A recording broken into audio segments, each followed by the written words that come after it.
మీరెప్పుడైనా ఇలా అనుకున్నారా? మనం ట్రిప్‌కెళ్దాం. అమ్మో! మన దగ్గర డబ్బులు లేవు కదా! లేదంటే ఒక ఐటెమ్ కొందాం. దానికి కూడా మనీ లేవు కదా! లేదంటే ఆ మనీ సేవ్ చేస్తే ఫ్యూచర్‌కి ఉపయోగపడతాయి కదా! అని చెప్పి ఎప్పుడైనా అనుకున్నారా? లేదా ప్రెజెంట్ వచ్చే డబ్బుల కంటే డబుల్ ఖర్చు పెట్టి అప్పుల్లోకైతే వెళ్తున్నారా? అయితే ఈ వీడియో మీకోసమే. ఇదంతా మీకు ప్లానింగ్ లేకపోవడం వల్ల జరుగుతుంది. మీరు ఈ బుక్‌ని ఫాలో అయితే మీకు ఒక లెవెల్ ఆఫ్ కాన్ఫిడెన్స్ అయితే వస్తుంది. అప్పుడు మీరనుకున్నవన్నీ చేసేలాగా మీ ఫ్యూచర్‌నయితే మార్చుకోగలరు. ఇదేమి ఫైనాన్షియల్ అడ్వైజ్ అయితే కాదు. ఆస్ట్రేలియాలో చాలామంది ఈ బుక్‌నయితే ఫాలో అవుతారు. దాని గురించే ఈ వీడియోలో చెప్పబోతున్నా. ఈ బుక్‌ని ఫాలో అవ్వడం వల్ల నాకేంటి లాభం? నాకు ఎలాంటి స్కిల్స్ వస్తాయని చెప్పి మీరనుకోవచ్చు.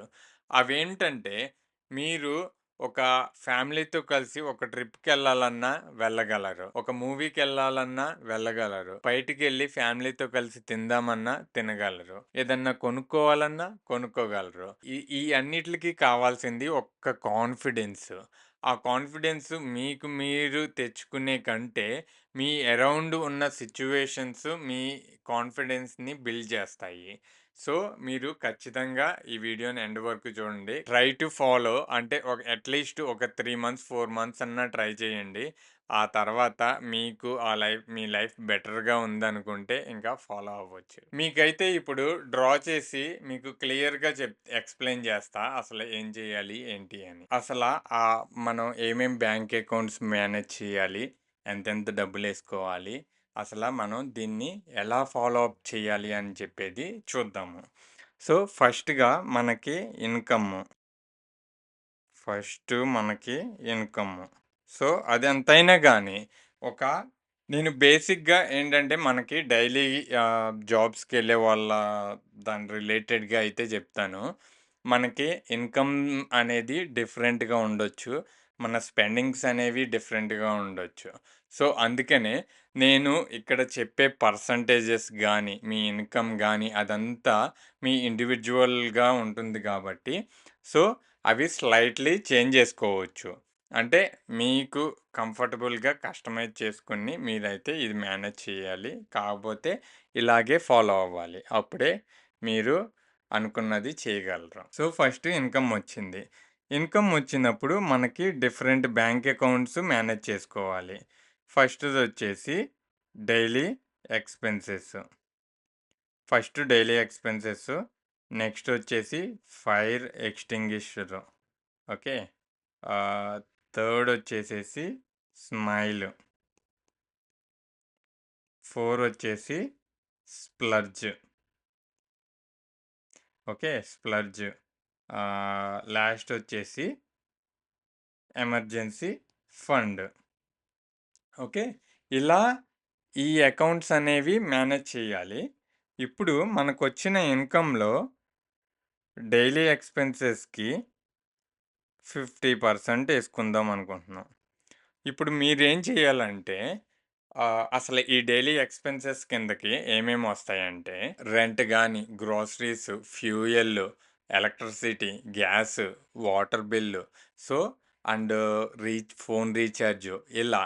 అంటే 1 మంత్‌లో మీరు ఏవైతే ఖర్చు పెడుతున్నారో అంటే అవి ఖచ్చితంగా చెయ్యాలి. ఖచ్చితంగా ఖర్చు పెట్టాల్సిందే ఆ నెలకి. లేదంటే మనకి పనవ్వదు. అలాంటి ఎక్స్‌పెన్సెస్ అన్నీ మనకి డైలీ ఎక్స్‌పెన్సెస్‌లోకొస్తాయి. సో, మీరేం జేయాలంటే, ఇప్పుడు దాకా కూర్చుని మనకి డైలీ ఎక్స్‌పెన్సెస్ ఇవన్నీ ఎంతవుతున్నాయి, ఏంటి, అవి ఎంత పర్సెంటేజ్ ఆఫ్ మన సాలరీని కవర్ చేస్తున్నాయని జెప్పి చూసుకొని, అది మీరు ఈ ప్లేస్‌లో రాసుకోవాలి. ఓకే. నేను 50% ఏస్తున్నా. మీ ఆహ్, మీ సిట్యుయేషన్ బట్టి మీరు దాన్ని కస్టమైజ్ చేసుకోవచ్చు. Okay. Next fire extinguisher. Okay. ఈ ఫైర్ ఎక్స్‌టింగ్విషర్ అంటే ఇందులో ఏమి వస్తాయో చూద్దాం. డెబ్ట్ పేమెంట్స్ అన్నమాట. డెబ్ట్ పేమెంట్స్ అంటే మనం లైక్ క్రెడిట్ కార్డ్ బిల్ కట్టాలన్నా, ఏదన్నా తీసుకున్న అప్పులు కట్టాలన్నా, లేదంటే ఇంకా అలా ఏదన్నా ఎక్స్‌పెన్సెస్ అప్పులు కట్టడం, లేదంటే మీరు ఏదన్నా మార్ట్‌గేజ్ అమౌంట్ కడుతున్నారు. అంటే ఇంటికి పేమెంట్స్ కడుతున్నారు ఈఎంఐ. అవేమన్నా ఎక్స్‌ట్రా కట్టాలనుకున్నా ఇందులో ఏసుకోవడం. సో, ఇలా అన్నమాట. ఇలాంటివన్నీ ఈ ఫైర్ ఎక్స్టింగ్విషర్‌లోకైతే ఎయ్యాలి. మీరు దాన్ని ఒక 10% అనుకోండి. ఓకే. మీరు నేను జెప్పా మళ్ళీ కస్టమైజ్ చేసుకోండి మీ ఇష్టం వచ్చినట్లు. కాకపోతే ఎగ్జాంపుల్ నేను 10 ఇస్తున్నా. ఇప్పుడు నెక్స్టు మనకి స్మైల్. స్మైల్ కిందకేమొస్తాయంటే బిగ్గర్ హ్యాపీ గోల్స్ అనమాట. అంటే మీరు ఫ్యూచర్‌లో హాలిడేస్‌కెళ్దాం అనుకున్నా, లేదంటే ఒక కార్ కొందాం అనుకున్నా, కార్ అప్‌గ్రేడ్ చేసుకుందాం అనుకున్నా, లేదంటే అంటే ఏదో ఒక గోల్ అనమాట.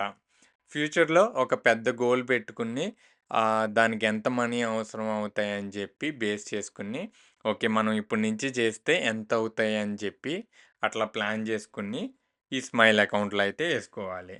సో, ఇదొక 10% అనుకుందాం. 70 అయింది. ఇక్కడ స్ప్లడ్జ్ ఉంది.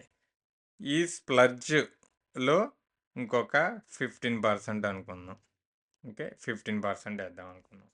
ఈ స్ప్లడ్జ్‌లో ఏమొస్తాయంటే, ఇది ఒక ఫన్ స్పెండింగ్ అనమాట. అంటే, మనం ఫ్యామిలీతో కలిసి బయటికెళ్ళి తినడం గానీ, లేదంటే మూవీస్‌కెళ్ళడం గానీ, లేదంటే ఇలా ఒక ఎంజాయ్‌మెంట్ యాక్టివిటీస్ గానీ, ఇలా ఏదన్నా ఈవెంట్స్‌కి గానీ, ఇట్లా వెళ్ళినా అలా అన్నిట్లికి ఇది స్పెండ్ చేస్తాము. నేను 15 అంటే ఎక్కువ అనుకుంటున్నా. బట్ కస్టమైజ్ చేసుకోవచ్చు మనం. నెక్స్టొచ్చేసి ఎమర్జెన్సీ ఫండ్. ఈ ఎమర్జెన్సీ ఫండ్ ఒక 15%. ఓకే. సో, ఈ ఎమర్జెన్సీ ఫండ్ ఏం చేస్తుందంటే, మనం దీన్ని మాక్సిమం టచ్ చేయమనమాట. ఇప్పుడు ఎగ్జాంపుల్ మనకి జాబ్ పోయింది. జాబ్ పోయినప్పుడు ఏంటంటే, ప్రతి ఒక్కళ్ళు అదొక టెన్షన్ అనమాట. ఇప్పుడు ఎలా మేనేజ్ చేస్తాం? ఏంటి? ఈ ఇల్లు ఎలా గడుస్తుంది? ఏంటి? అని చెప్పి చాలా టెన్షన్ పడతారు. సో, అలాంటప్పుడు ఎమర్జెన్సీ ఫండ్ ఉపయోగిస్తాము. లేదంటే, లేదంటే ఒక హెల్త్ ఇష్యూ వచ్చింది గబాల్న. ఇప్పుడు మనకి మనీ కావాలంటే ఈ ఎమర్జెన్సీ ఫండ్‌లోంచి తీయడం. అదనమాట. సో, ఓన్లీ ఎమర్జెన్సీ సిట్యుయేషన్స్‌లోనే ఆ మనీని మనం టచ్ చేస్తాం. లేకపోతే టచ్ చేయమనమాట దాన్ని. సో, అట్లా. అయితే ఇప్పుడు వీటిలో మీరు లైక్ ఏదన్నా ఒక 5% పక్కకు తీస్తామని గానీ, లేదంటే వీటిలో ఏదో ఒక అకౌంట్‌ని మేము ఇన్వెస్ట్‌మెంట్ చేయడానికి ఉపయోగించుకుంటాం అన్నా గానీ ఉపయోగించుకోవచ్చు. ఇప్పుడు ఇక్కడ స్ప్లడ్జ్‌లో 15% ఉంది. మీరు ఇందులో 5% ఇన్వెస్ట్ చేసుకోవచ్చు. లేదంటే 10% ఇన్వెస్ట్ చేసుకోవచ్చు. 5% ఇందులో ఏసుకోవచ్చు. సో, ఇలా మీరైతే అకౌంట్స్ మేనేజ్ చేస్తే తర్వాత ఒక మీ మీలో మిమ్మల్నే అబ్జర్వ్ చేసుకోవచ్చు. కొన్ని డేస్ తర్వాత అంటే 2, 3 మంత్స్ తర్వాత మీరు ప్లాన్ చేసుకోండి. ఒక ట్రిప్ ప్లాన్ చేసుకోండి. ఈ ఈ బ్యాంక్ అకౌంట్స్ ఈ స్ట్రక్చర్ క్రియేట్ చేసిన వెంటనే చేసుకోండి. చేసుకున్న తర్వాత అప్పుడు మీకే డిఫరెన్స్ తెలుస్తది. ఓకే. మీకు ఏమనిపించదనమాట. మీరు ఒక 50,000 సేవ్ చేసుకుంటే, మీరు 50,000 సేవ్ చేసుకున్నారనుకోండి. 50,000 సేవ్ చేసుకుంటే, దీన్ని బేస్ చేసుకొని మనం ట్రిప్‌కెళ్దాం అనుకున్నా, బుక్ చేసుకున్నా మనకేమనిపించదు. ఎందుకంటే, ఆ టైంకి ఆ వచ్చే కాన్ఫిడెన్స్ అనేది డిఫరెంట్ అనమాట. నేను డెఫినెట్‌లీ చెప్తున్నా. ఎందుకంటే, ఆ కాన్ఫిడెన్స్ ఖచ్చితంగా వస్తుంది. ఓకే. ఇంకోటి మనం ఈ ఎమర్జెన్సీ ఫండ్ తీయం గదా! మాక్సిమం. కొన్ని బ్యాంక్ అకౌంట్స్ ఉండుండొచ్చు.